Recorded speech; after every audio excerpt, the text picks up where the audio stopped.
अस्सलाम वालेकुम जी, कैसे हैं आप? उम्मीद है कि सब सुनने वाले बिल्कुल ठीक होंगे। बड़े दिन हो गए थे कि मैंने जिसको कहते हैं ना कि बड़ी कोई इनफॉर्मल किस्म की वीडियो वो नहीं बनाई थी।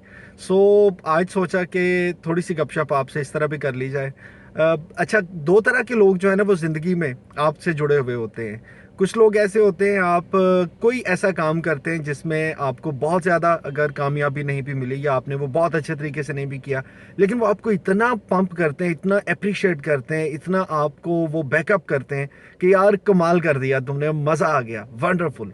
अच्छा, ऐसे लोगों का फ़ायदा बड़ा होता है कि आप अपनी मेहनत के साथ साथ बहुत कुछ जज्बे से भी कर जाते हैं। और कुछ दोस्त ऐसे भी होते हैं जो कि सोच के बैठे होते हैं कि आप कोई भी काम करेंगे ना, उन्होंने उसमें से बस कीड़े निकालने हैं कि हाँ ये तुमने अच्छा किया, लेकिन यार इसमें ये भी होता तो ज़्यादा मज़ा आता। वो किसी बंदे ने ना अपने दोस्तों को बता रखा था कि मैं जादूगर हूँ, वो जादूगर था भी, लेकिन दोस्त कोई यकीन नहीं करते थे।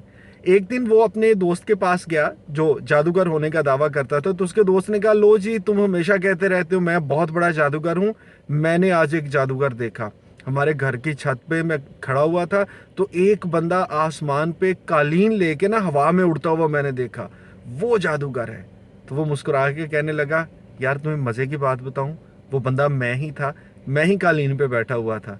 तो ये सुन के उसका दोस्त कहने लगा, अच्छा वो तुम थे, मैं इसीलिए सोच रहा था कि यार ये बंदा टेढ़ा टेढ़ा क्यों उड़ रहा है। सो आपकी जितनी भी कोशिश होती है उसमें क्रिटिसिज्म, और ख़ास तौर पे ऐसा क्रिटिसिज्म नहीं यार तुमने ये क्या कर दिया, बड़े मज़े के लोग होते हैं वैसे ये। लेकिन तकलीफ़ ये है कि ऐसे लोगों में से आमतौर पे हमें नेगेटिव वाइब्स मिल रही होती हैं। और इस तरह की नेगेटिव वाइब्स कब आती हैं? जब आप इनके पास बैठते हैं हमेशा दुखड़े और हालात को कोसना, यार ज़माना ऐसा, लोग अच्छे नहीं हैं, नौकरी का फ़ायदा कोई नहीं है, पैसा बचता कोई नहीं है, तंग हैं ज़िंदगी से। इसके मुकाबले में बहुत से लोग ऐसे हैं, जब आप उनके पास बैठेंगे ना वो आपसे बड़ी अच्छी अच्छी बातें करेंगे, खुशियों की बातें करेंगे, दुख की भी बात करेंगे तो बड़े अच्छे अंदाज से करेंगे कि आपको वो सुनना बेहतर लगेगा। सो कभी हिसाब लगाइएगा कि आपके इर्द गिर्द जो लोग हैं, कितने लोगों में से पॉजिटिव वाइब्स आती हैं और कितने लोगों में से नेगेटिव वाइब्स आती हैं। मुझे अपने रेडियो के एक प्रोड्यूसर याद आते हैं। मुझे याद है एक दिन मैं शो करने के लिए गया, मेरा गला बड़ा ख़राब था। तो चला तो मैं गया, लेकिन वहाँ पहुँच के मैंने सोचा कि यार गला जितना ख़राब है शायद मुझे नहीं शो करना चाहिए। तो मैंने उनसे कहा कि सर आज मैं शो नहीं करूँगा, मैं बैक टू बैक प्ले कर देता हूँ। तो कहने लगे कि विकास क्यों, आप शो क्यों नहीं करना चाह रहे? मैंने कहा सर मेरा गला बड़ा ख़राब है, नज़ला है, ज़ुकाम है। तो मुझे कहने लगे वैसे आपको एक बात बताऊँ, जब ज़ुकाम हो ना तो ऑन एयर आवाज़ क्या ही खूबसूरत आती है।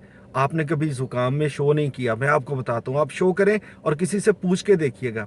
अच्छा, यकीन माने कि मैंने इतनी लगन से वो शो किया और मैंने इसको इतना एंजॉय किया। ये अलग बात है, मुझे बाद में अंदाज़ा हुआ कि आज सुनने वालों को भी थोड़ा लग रहा था ये किस तरह की आवाज़ है, आज शायद इस प्रेजेंटर को छुट्टी कर लेनी चाहिए थी। लेकिन उन्होंने क्या खूबसूरत तरीके से उस दिन मुझे मोटिवेट कर लिया, and I did my show. So एक दूसरे को मोटिवेट किया करें यार, क्या हो गया, हर चीज़ में परफेक्शन नहीं ढूंढनी चाहिए। अच्छी बुरी सारी चीज़ें चलती रहती हैं, इंसान अपने तजुर्बे से सीखता है। आप भी सीख रहे हैं, मैं भी सीख ही जाऊंगा ना। इजाज़त दीजिए, अल्लाह हाफिज़।